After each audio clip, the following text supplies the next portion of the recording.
allons-y. Technique de base de protection, connexion, lumière dorée. Lumière dorée, c'est le nom du programme des Frères de l'espace pour la Terre. Voilà, c'est comme ça, puis c'est tout. Tous les contactés en Europe ont toujours eu le mot lumière dorée. Tous. Y compris celui qui a suivi Siragusa après qui s'appelle Bon Giovanni, pour ceux qui connaissent. Bien qu'il était extrêmement catho, mais enfin, il utilisait aussi le mot programme de la lumière dorée. C'est les Américains, après, qui ont été inventé le mot acheteur commande. Hein. Donc nous, ces lumières dorées, c'est toujours avec la couleur dorée. Alors, la technique de base, c'est de prendre le principe qu'au centre de l'univers, il y a une sorte de source ou de soleil central, quoi, de soleil doré ou étoile dorée. Voilà. Donc, on visualise ce soleil doré qui est au centre de notre univers local. Ensuite, on visualisera aussi une étoile dorée qui est à l'intérieur de la Terre. Ça n'a rien à voir avec les histoires de la Terre creuse et tout le bazar. Bon, oui, sans doute qu'il y a la Terre creuse, sans doute il y a une atmosphère, il y a des océans, il y a des animaux, des humains. Les Frères de l'espace ont dit, vous occupez pas de ça, on s'en occupe, vous êtes sur la surface, vous faites vos boulots sur la surface, on s'occupe de ça. Donc il y a un soleil, oui, d'accord. Mais dans la visualisation, on regarde plutôt comme si c'était une étoile qui est à l'intérieur de la Terre, quoi, une étoile de couleur dorée. Alors c'est les deux pôles, si vous voulez, de cette connexion protection lumière dorée. Alors ce qu'on fait, on va la faire ensemble après, hein, je vous donne simplement les bases.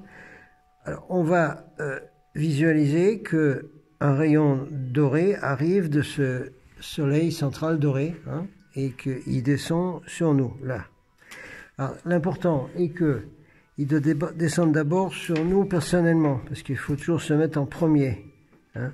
Même le Ho'oponopono à Hawaï, et tous, ils disent toujours, tu dois d'abord te mettre toi en premier, tu dois penser à toi en premier, hein, à ta protection en premier, tout en premier, toujours toi.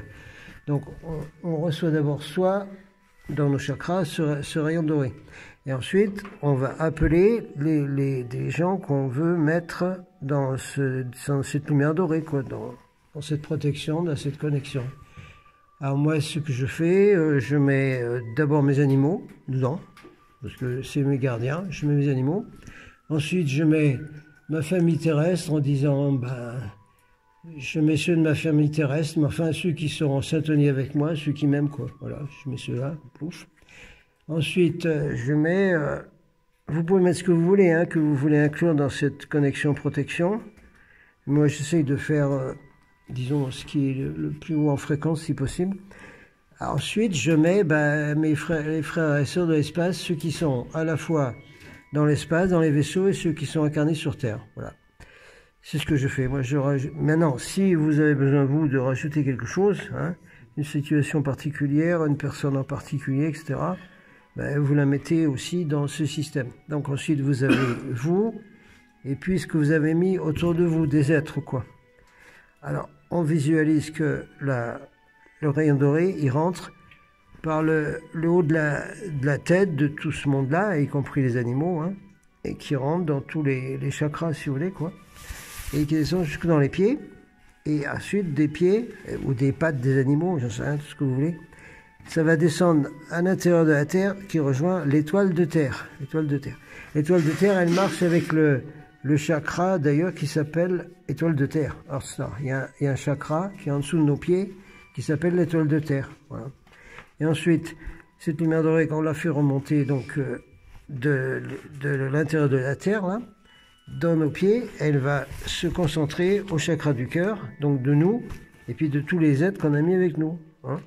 Ensuite, du chakra du cœur, ça va s'étendre, la lumière dorée. Et puis, ça fait comme une boule autour de nous, autour de tout ce qu'on a mis dedans, là, autour de nous. Et puis, on peut, ceux qui sont bons en visualisation, vous arrivez à faire étendre cette boule, cette lumière dorée, assez loin, dans le territoire où vous habitez, voire la planète, voire même dans l'espace. Voilà. Alors, on va le faire ensemble, on va le recommencer, ça. Alors, moi, ce que je fais aussi, je dis toujours... Je suis, et puis mon nom. Alors, si vous connaissez votre nom galactique, eh bien, vous le donnez. Si c'est ce qu'on a appelé le nom angélique, ben, vous le donnez, c'est pas grave. En principe, personne ne doit vous donner votre nom. Hein. Vous devez le trouver tout seul. Hein. C'est pas des médiums ou des gens qui vont vous dire « Ah ben toi, ton nom angélique, ton moi supérieur, il s'appelle comme ça. » Non, c'est vous qui devez le trouver tout seul, ça doit venir tout seul. Voilà, alors si vous le connaissez, c'est impeccable, vous dites « Je suis », bon moi, mon nom galactique c'est Liur, alors je dis « Je suis Liur », voilà, c'est tout. Si vous n'avez pas, ben vous dites votre prénom, c'est tout. Hein. Je suis Fernand Reynaud. Voilà, je suis Fernand, voilà, c'est tout. Alors, une fois que vous avez dit je suis, ça veut dire que vous êtes vous, le vrai vous. Hein. Et à ce moment-là, c'est comme si vous avez envoyé votre vous là dans l'univers. Et donc, à ce moment-là, vous faites descendre le rayon de lumière dorée qui vient du grand soleil central. D'abord sur vous, et puis vous appelez tous ceux que vous voulez mettre avec. Hein. Alors, il descend en moi, il descend dans mes animaux, il descend dans ma famille, ceux qui sont connectés avec moi, dans mes frères et sœurs des étoiles, etc. Hein. Et vous le voyez descendre donc dans tous les chakras de tout ce monde-là, jusque dans les pieds, et puis après ça descend dans l'étoile de terre. Hein, toujours la lumière dorée, c'est toute la lumière dorée. Ça remonte, ça revient dans le chakra du cœur, de vous, de moi et de tous les êtres que j'ai mis autour de moi. Et du chakra du cœur de tout ce monde-là, ça s'étend, ça s'étend, ça s'étend, ça enveloppe, ça fait une grande boule, une sphère de lumière dorée qui s'étend, qui peut et qui s'en va. Ben, là où je peux l'envoyer, voilà. Toute la planète, tout l'univers, tout ce que vous voulez. Voilà, ça c'est une technique tout simple de base de protection qui a été donnée par Alora Sky, qui est une des meilleurs transmetteurs de Ashtar, et qui a dit d'ailleurs, bon c'est, moi je parle plus, hein, et elle a dit ça dans les années 98 par là. Elle nous a dit, ça y est, moi Ashtar m'a dit, on transmet plus rien, je parle plus, je transmets plus rien, voilà, terminé. Donc c'était une technique toute bête de Alora Sky, que je trouve très bien, très facile à faire. Alors ça, vous le faites chaque fois que vous avez besoin de protection ou de connexion. Vous le faites avant de dormir, c'est pas mal du tout, c'est bien. Ou chaque fois que vous le sentez, voilà, c'est tout. Ou que vous faites un travail spirituel, un travail de guérison ou un travail spécial, il faut le faire. Quand vous allez mettre les cailloux avec des symboles, là, eh ben, il faut faire ça avant bien entendu. Hein. Il faut absolument se mettre dans cette boule de lumière dorée avant de faire quelque activité dite spirituelle que ce soit, hein, ou d'action, de n'importe quoi. Voilà, ça c'était la base technique lumière dorée. Le symbole qu'on a mis sur les pierres, c'est la loi du libre arbitre. Alors on va la redonner en stage demain, en détail, hein, avec exactement ce que c'est, avec les gardiens de cette loi, etc. etc. C'est la fameuse loi du libre arbitre qui dit ben, on ne peut pas interférer avec l'évolution de quelqu'un, l'évolution d'une forme de vie, l'évolution d'une race, l'évolution d'une planète. On doit laisser ça évoluer par soi-même. Hein, c'est ça la loi du libre arbitre. C'est le premier qui est sur la barre de l'Indien. Hein?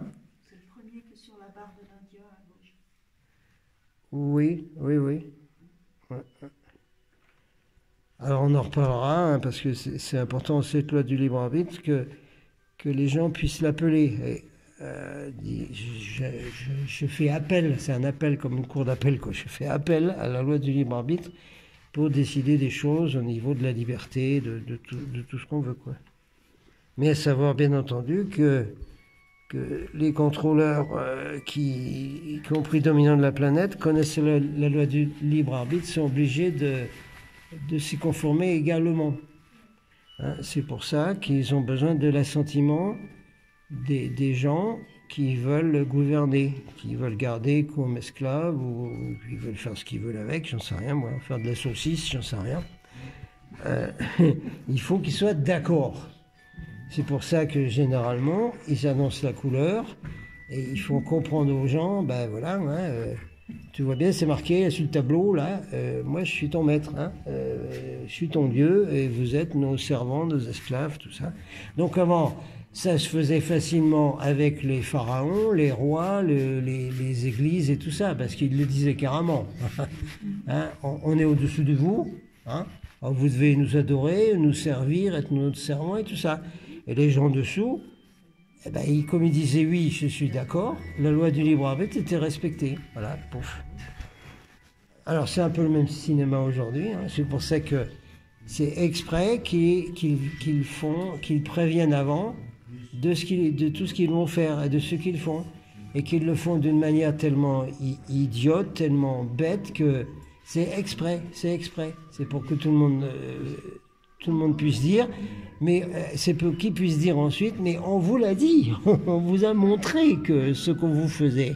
Hein, si vous n'avez pas bougé, si vous n'avez rien dit, c'est que vous avez accepté donc ce qu'on vous fait. Et la loi du libre arbitre, c'est ça aussi, quoi. Et ça marche pareil, oui tiens, ça marche pareil. Quand je fais une vidéo sur les relations amoureuses, je dirais la même chose.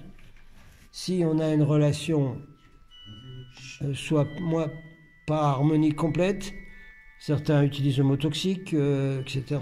Bon, si on se laisse se bouffer, si on accepte, eh ben, on est en règle avec la loi du libre arbitre. Et la personne qui abuse de nous, dans des relations amoureuses ou de mariage et tout ça, eh ben, la loi du libre arbitre est respectée, voilà. Parce que c'est parce qu'on veut bien. On veut bien, hein, se faire bouffer, on veut bien accepter une relation qui n'est pas confortable pour nous. Donc il n'y a aucun problème avec la loi du libre arbitre. Personne n'a rien à dire, ni nous, ni la personne qui nous fait ça, quoi.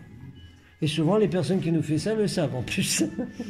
Ils savent parfaitement que si on accepte, c'est qu'il y a quelque chose qui est en règle, quoi. C'est à nous à dire à un moment donné, stop, il y en a marre, je ne veux plus, voilà, c'est tout. C'est un peu ça, hein, l'essentiel de la loi du libre arbitre. C'est un petit peu ça. Et alors le moment où on dit stop, c'est là qu'on fait appel, disons, à la loi du libre arbitre pour qu'elle soit entière, à 100%, quoi. C'est ça, on a le droit de faire ça. Alors la loi du libre arbitre universel, elle est en liaison aussi avec la galaxie d'Andromède, parce que Andromède, c'est un peu comme une mère de la Voie lactée, quoi. Une sœur ou une mère, je sais pas quoi. Il y a beaucoup de races qui viennent d'Andromède, quoi, qui ont colonisé la Voie lactée. Et il existe sur Andromède, donc, le conseil des juges d'Andromède, hein, qui ont pour mission de donner des avis. Les avis, c'est consultatif. Je sais pas, moi, je n'ai pas d'exemple à donner. C'est un organe consultatif, mais pas décisionnaire, consultatif. Mais qui a le droit de s'adresser à l'univers entier, à la galaxie entière, à toutes les planètes, à tout le monde.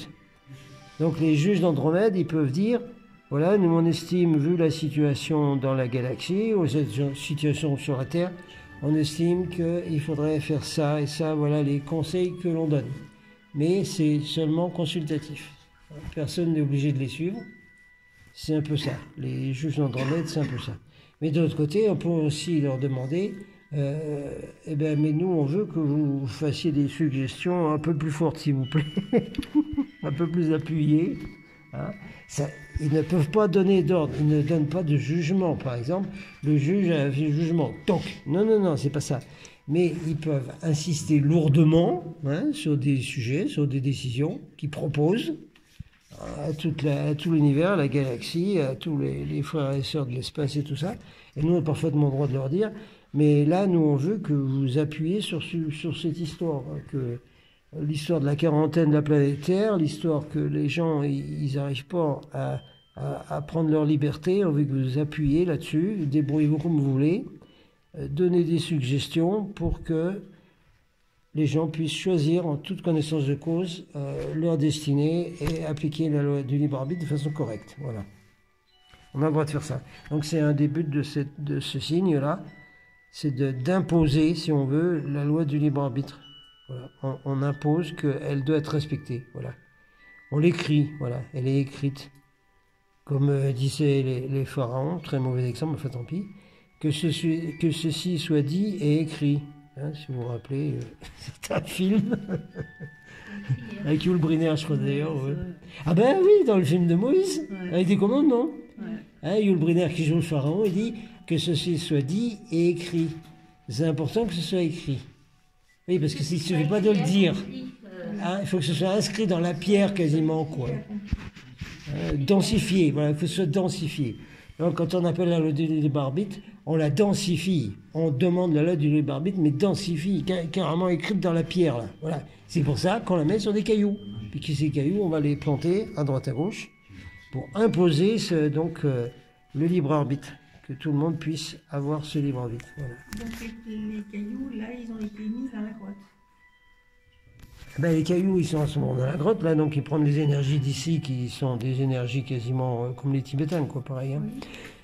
Avec des connexions extraterrestres importantes. Donc, après, ces cailloux avec le symbole, ils vont agir tout seuls de la même façon que les cailloux de Apollonius de Tian, qui est un initié du même calibre que Jean, hein, par exemple, ou que Jésus, pourquoi pas, oui, qui avait mis des symboles sur des cailloux qu'il a plantés dans toute l'Europe. Et c'est là-dessus qu'ont été construits des temples celtiques, esséniens, des cathédrales et tout le bazar, en fait. Et simplement, il enterrait des cailloux comme ça. Il dessinait des symboles dessus. Et ça a créé donc toutes les lignes, etc. Voilà. Donc on fait un peu ce que faisait Apollonius de Tian, quoi. On remet ça. Ces cailloux-là, ils vont être enterrés dans différents endroits, c'est ça? Oui, alors le but, une fois qu'ils sont activés, c'est qu'on va les enterrer, soit les enterrer dans la terre, si on ne veut pas que ça se voit, soit les cacher quelque part dans des endroits où on veut que la loi du libre arbitre se diffuse et passe partout, quoi. Hein, voilà. Donc, par exemple, on peut les mettre au Mont-Saint-Michel, quoi, dans la basilique de Mont-Saint-Michel. On peut aller la mettre à Notre-Dame, hein, à Paris. Parce que c'est des endroits où il y a des énergies spéciales qui passent. Alors, soit on le fait sur des endroits où les énergies sont bonnes, hein, elles sont spirituelles, elles les alimentent, soit on le fait dans des endroits où il y a des gros nœuds qui ont été faits par les reptiliens, les archons, les illus, les francs-macs et tout ça, pour imposer que la loi du libre arbitre, elle s'applique, même dans un endroit où vous avez foutu un nœud. Voilà, rien à foutre, voilà, on la met là. Donc c'est un choix de chacun, un choix de l'amener dans des lieux qui sont déjà énergétiques au départ, comme ça, des vortex et tout ça, soit c'est encore mieux d'aller le mettre justement là où il y a des blocages, ça débloque, puis ça fait passer l'énergie de la loi du libre arbitre dans des endroits où c'est enfumé, comme dans certains endroits. Ah, il est mal aux yeux.